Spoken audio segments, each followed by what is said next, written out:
It's December 1941 in Hawaii, and a Japanese first lieutenant has taken a hit during the attack on Pearl Harbour.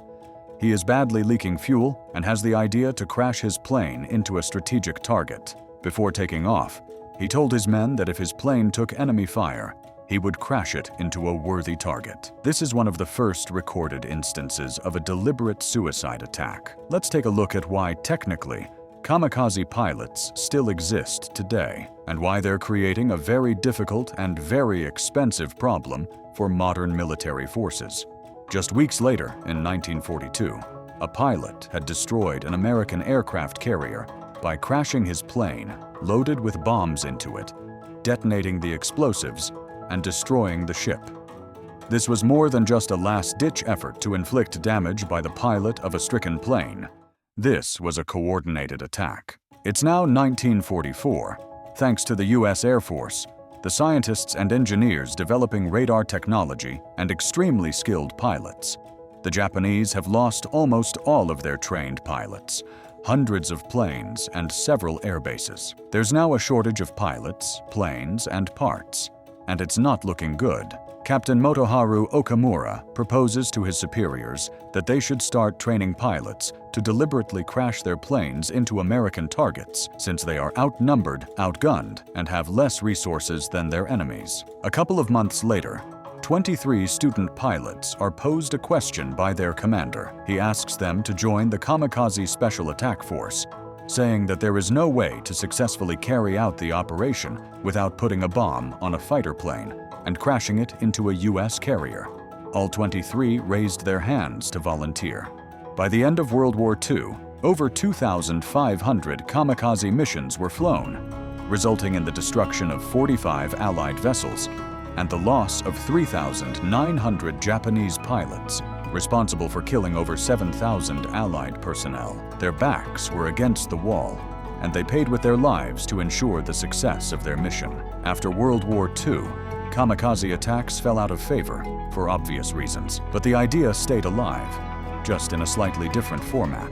It's now the 2020s, and Russia has air superiority on the battlefield. Their planes are newer, more advanced, and they have more of them. Ukrainian forces need a way to destroy a Russian airbase to give them a fighting chance. They want to target a fuel storage depot and some parked Russian planes. They're guarded by surface-to-air missiles, radar, cameras, sensors, and guards. It's impossible to move anywhere without being filmed and seen on social media, so they wouldn't be able to launch a surprise assault. They're outnumbered and outgunned, but not out of ideas. Want to guess how they did it? They order a consumer drone off the internet. It's cheap and delivered within a few days. Soldiers rig explosives to the drone, drive near to the airbase in a civilian vehicle and park up. They unspool a huge fiber optic wire and attach it to the drone. The drone operator launches the drone, flies it a few hundred meters, sees the target on the screen, and crashes the drone into it. The Russians can't stop it. Their radar doesn't pick up the drone, and they had absolutely no idea the attack was coming. How do you even defend against attacks like this? There have been some attempts to jam drone signals, but using fiber optics makes this almost impossible.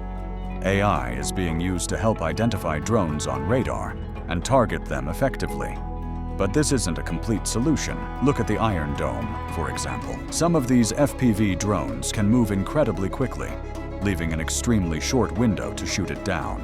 Regulations may be placed on drone purchasing, but they will be skirted around. There are even some calls for consumer drones to be classified as a war crime, as they aren't just being used on strategic targets. All over the internet, there are videos of these drones being used on lone soldiers out in the forest, and there's no escape.